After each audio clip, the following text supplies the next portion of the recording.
ഡെലിവറിയുടെ ഒക്കെ അവസാന മാസമാവുന്ന സമയത്ത് ഈസ്ട്രോജൻ, പ്രൊജസ്ട്രോൺ, റിലാക്സിൻ തുടങ്ങിയിട്ടുള്ള ഹോർമോൺസിന്റെ ഒരു സഡൻ സർജ് ഉണ്ടാവും നമ്മുടെ ബോഡിയിൽ.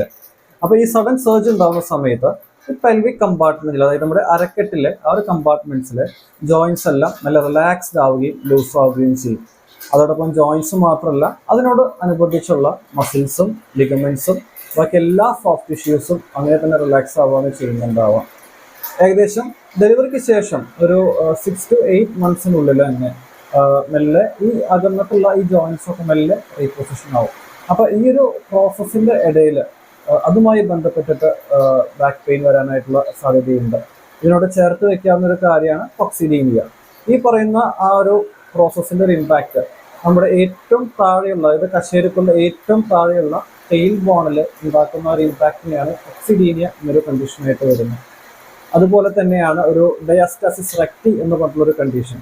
പ്രധാനമായിട്ടും നമ്മുടെ പ്രഗ്നൻസിയിൽ ആ ഒരു നമ്മുടെ ബെല്ലി മുൻപിലോട്ട് വരുന്നുണ്ടാവും. അപ്പോൾ മുൻപിലോട്ട് വരുന്ന സമയത്ത് റെക്ടസ് അബ്ഡോമിനിസ് എന്ന മസിൽസ് മെല്ലെ സെപ്പറേഷനിലേക്ക് പോവാണ് ഉണ്ടാവുക.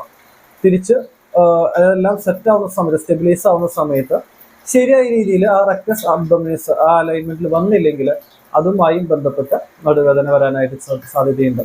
അപ്പോൾ ശ്രദ്ധിക്കേണ്ട കാര്യം, ഇത്തരത്തിൽ വേദനയും കാര്യങ്ങളൊക്കെ വരുമ്പോൾ എക്സസൈസും മറ്റും ചെയ്തു തുടങ്ങുന്നതിനേക്കാൾ മുൻപ് നിങ്ങളുടെ ഒരു ഗൈനക്കോളജിസ്റ്റിൻ്റെയോ അതുപോലെ തന്നെ ഒരു ഗൈനക് ഫിസിയോതെറാപ്പിസ്റ്റിൻ്റെയോ അഡ്വൈസോടുകൂടെ മാത്രം എക്സസൈസുകളും ബാക്കി കാര്യങ്ങളും ചെയ്യാനായിട്ട് ശ്രമിക്കുക. എന്നിരുന്നാലും ബേസിക് ആയിട്ട് ശ്രദ്ധിക്കേണ്ട കുറച്ച് കാര്യങ്ങളുണ്ട്. അതായത് ഇരിക്കുന്ന സമയത്ത് നേരെ സ്ട്രെയിറ്റ് ആയിട്ട് ഇരിക്കാനായിട്ട് ശ്രമിക്കുക. പ്രത്യേകിച്ച് ഫീഡ് ചെയ്യാനൊക്കെ ഇരിക്കുന്ന സമയത്ത് ചെയറിലിരിക്കുമ്പോൾ നെക്കിനും ബാക്കിനും സ്ട്രെയിൻ വരാത്ത രീതിയിൽ ഇരിക്കാനായിട്ട് ശ്രമിക്കുക. അതുപോലെ തന്നെ കൊച്ചുങ്ങളുടെ തിങ്സ് എല്ലാം താഴെ നിന്ന് എടുക്കാനൊക്കെ ആയിട്ട് ശ്രമിക്കുന്ന സമയത്ത് മുട്ടുമടക്കി ഇരുന്ന് എടുക്കാനായിട്ട് ശ്രമിക്കുക. അതുപോലെ തന്നെ ശരിയായ രീതിയിൽ റെസ്റ്റ് എടുക്കുക.